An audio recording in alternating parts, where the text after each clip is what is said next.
Welcome to the second episode of Type 17. Today we're talking cleaning the block. Ain't no way I let my block ride around dirty. So today we cleaning it. All right, so today we're gonna be breaking this up into two segments. We're gonna be cleaning the mating surface of the top of the block, and we're gonna be cleaning the piston crowns. Let's go ahead and show you how to do the piston crowns first. All right, to properly clean the tops of these bad boys right here, we're gonna have to bring them up to top dead center. That is TDC for slang.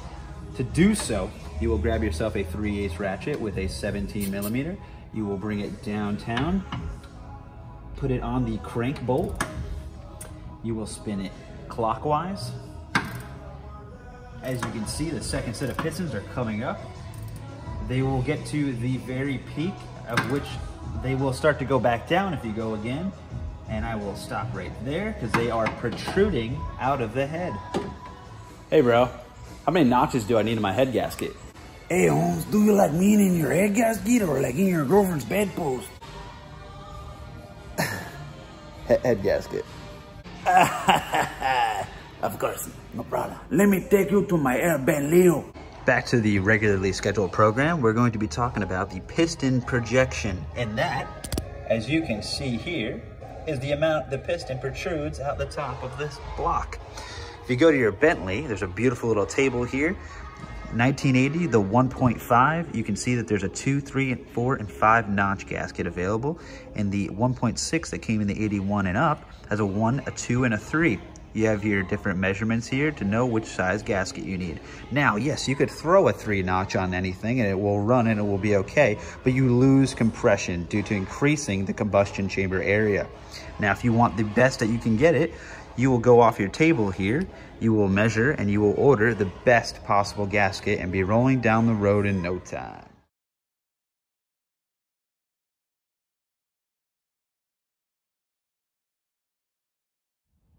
Piston crown cleaning 101. You will need Brillo pad, very fine grit. Buy sheets, cut into smaller pieces. You will get more for your money. Brake clean. Disposable blue cloth. And my personal favorite, a big black vacuum. Saturate your Brillo pad with the brake clean.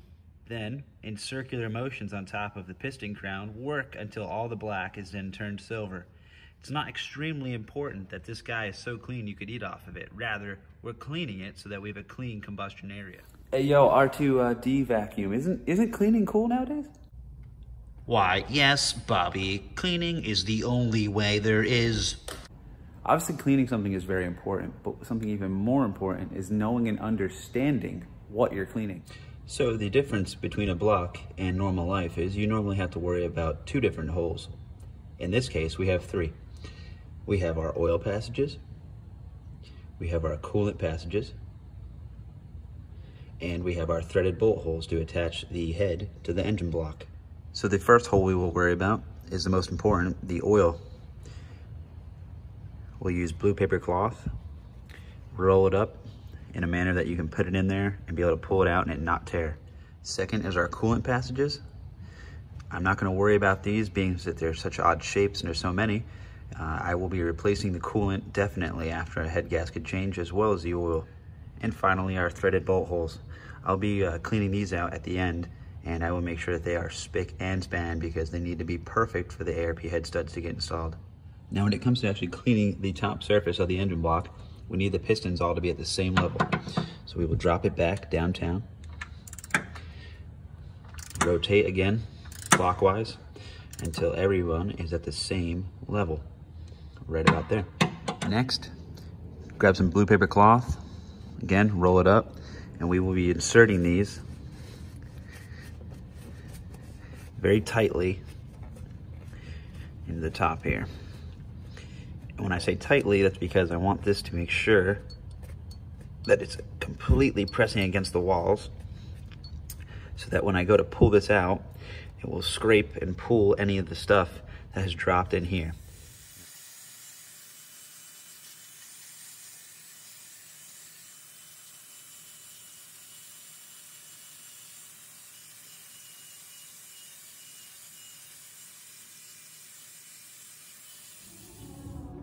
How clean is that? Clean as a whistle. Now that she's clean, we need to take our big black vacuum and we're gonna go ahead, as we take this blue cloth out, we're going to be vacuuming at the same time. So as it moves out, we'll be taking any of the debris that it brings out with it away from the piston and the piston rings.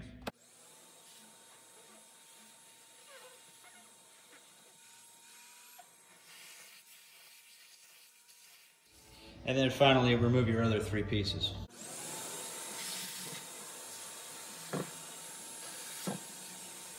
And now we're just gonna finish it off with a nice microfiber and some brake clean. And like Master Splinter always says, wax on, wax off. And you just maybe clean it like a normal person after that. That is super sexy. Me mucho likey. And remember, we need to change the oil filter, and flush the coolant. We could have contaminants in there. We don't want to damage the internals of our engine. So how do I get this nasty threaded bolt hole looking like this? I thought you would never ask. All right, so you're gonna need a nice light so you can see down into where you're working. You're gonna need a M12 by 175 tap. You'll need yourself a cleaned stretch bolt that you took out.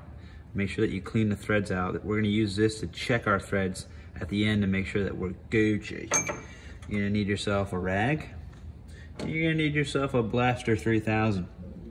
All right, so with your handy dandy light, you'll be able to see where you're working. We need to get the shit out of there. So we're gonna go ahead and hook up our air. Sorry, this thing does make noise. It's kind of bougie.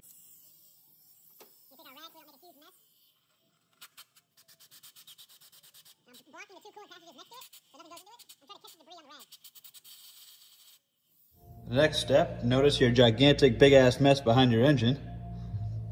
We'll have to clean that up later.